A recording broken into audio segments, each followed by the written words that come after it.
الحمد للہ رب العالمین والصلاة والسلام علی سید الانبیاء واشرف المرسلین وعلی آلہ وصحبہ اجمعین اما بعد فاعوذ باللہ من الشیطان الرجیم بسم اللہ الرحمن الرحیم اقرأ باسم ربک الذی خلق خلق الانسان من علق اقرأ وربك الأكرم الذي علم بالقلم علم الإنسان ما لم يعلم۔ حضرات علماء کرام، دانشوران قوم و ملت، مختلف طبقات کے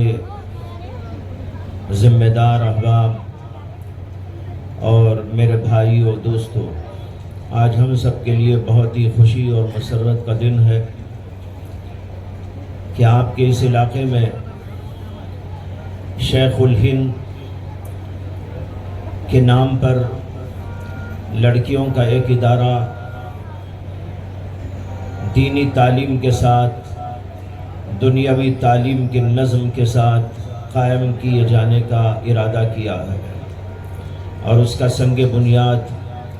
حضرات علماء کرام اور مشائخ اعظام کے ہاتھوں رکھا گیا۔ تعلیم انسان کے لیے ایسے ہی ضروری ہے جیسے کہ کھانا اور پینا ضروری ہوتا ہے۔ یہی وجہ ہے کہ قرآن کریم نے نبی اکرم صلی اللہ علیہ وسلم پر جو سب سے پہلی آیت قرآن کریم کے اندر نازل ہوئی وہ ہے جس کو میں نے ابھی ذکر کیا آپ کے سامنے، اقرأ باسم ربک الذی خلق۔ نبی اکرم صلی اللہ علیہ وسلم جس ماحول کے اندر تھے وہاں پر تعلیم کا کوئی نظم نہیں تھا، پڑھنے پڑھانے کا کوئی رواج نہیں تھا،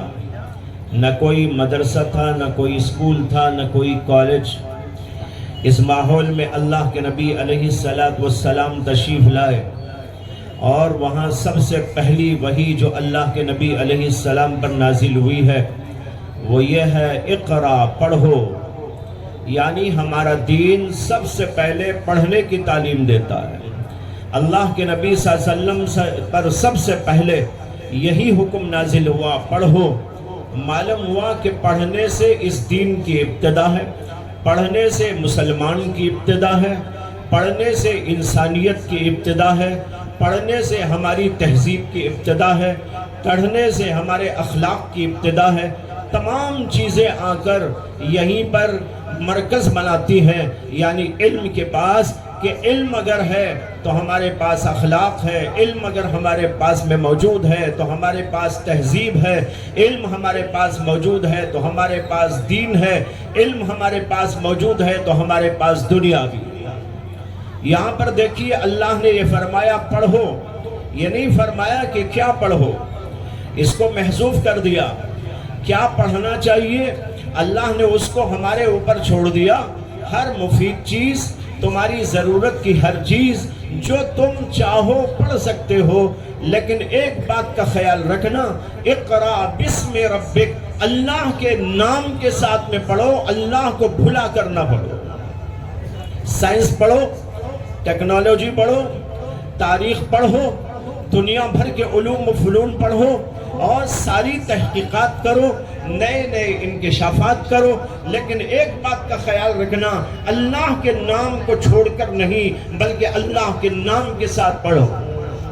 آج دنیا کا یہی قصور ہے کہ انہوں نے پڑھنا تو چاہا اور پڑھ بھی رہے ہیں، لیکن اللہ کو چھوڑ کر پڑھ رہے ہیں۔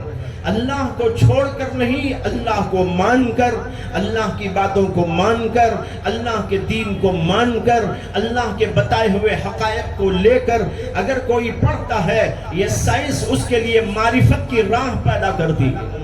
یہ علوم ٹیکنالوجی کے اور سائنس کے ایک انسان کو اللہ سے ہمکنار کر دیتے ہیں، اللہ کی معرفت اس کے قلب کے اندر اجاگر کرتے ہیں، وہ اللہ سے قریب ہو سکتا ہے، لیکن اس وقت جبکہ وہ اللہ کو مان کر اور اللہ کی بات مان کر دین کو مان کر اس کے اوپر چلتا اور قائم رہتا ہے تو اللہ تبارک و تعالیٰ اسی ذریعے سے اس کو کہاں سے کہاں تک پہنچا دیتے ہیں۔ یہی تو وجہ ہے کہ قرآن کریم کے اندر جگہ جگہ حکم دیا گیا، زمین پر غور کرو، آسمان پر غور کرو، سورج اور چاند پر غور کرو، کھیتیوں پر غور کرو، سمندروں پر غور کرو، یہ ساری چیزوں پر غور کرنے کا جو حکم دیا گیا ہے، یہ حکم کا مطلب یہ ہے ان چیزوں کو پڑھو۔ تم سائنس پڑھو جس کے اندر یہ سب کچھ تم کو پڑھایا جاتا ہے، یہ سارے علوم پڑھ سکتے ہو، لیکن ان ساری چیزوں کو پڑھ کر تمہیں اللہ تک پہنچنا چاہیے۔ اگر تم ان چیزوں کو پڑھ کر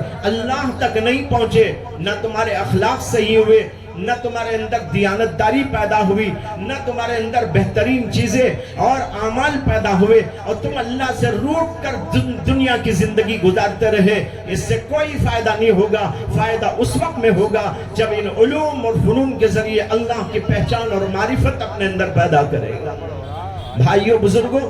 بہت خوشی کی بات ہے کہ یہاں پر ایک ادارہ آپ کے علاقے میں قائم کیے جانے کا فیصلہ کیا۔ حضرت مولانا مفتی خورشید صاحب دامت برکاتہم نے اس تحریک کو چلایا، المیزان گروپ کے نام سے تحریک چلا کر اس کے ذریعے سے یہاں پر ایک ادارہ قائم کرنے کی کوشش کی جا رہی ہے۔ یہ بہت ہی خوش آئند اقدام ہے، یہ امت مسلمہ کے لیے ایک بہت بڑا قدم انہوں نے اٹھایا ہے۔ آپ لوگوں کو، آپ کی بچیوں کو اور دین سے بے راہ لوگوں کو دین کی طرف لانے اور دنیا سے بھی ہمکنار کرنے کے لیے دنیاوی علوم و فنون پڑھانے اور اس کے ساتھ دینی علم سے ان کو آراستہ کرنے کے لیے یہ ادارہ قائم کیا جا رہا ہے۔ میں دعا کرتا ہوں کہ اللہ تبارک و تعالیٰ اس ادارے کو جلد سے جلد تکمیل تک پہنچائے اور اس کے فیوز و برکات کو عام و تام فرمائے، اور حضرت مولانا نے جو ارادہ کیا ہے اللہ تعالیٰ اس کی تکمیل کے اسباب پیدا فرمائے، اور جو لوگ ان کے ساتھ میں کام کر رہے ہیں اللہ تبارک و تعالیٰ ان سب کو ان کے ساتھ مل جل کر آگے تک کام کرتے رہنے کی توفیق عطا فرمائے۔ میں بہت ہی خوشی اور مسرت کا اظہار کرتے ہوئے اور مولانا کو مبارکباد پیش کرتے ہوئے، ان کے ساتھیوں کو مبارکباد پیش کرتے ہوئے اپنی جگہ لیتا ہوں۔ اللہ تبارک و تعالی ہم سب کو دین پر استقامت عطا فرمائے، دنیا کے منافع اور برکات بھی عطا فرمائے۔ وآخر دعوانا ان الحمدللہ رب العالمین۔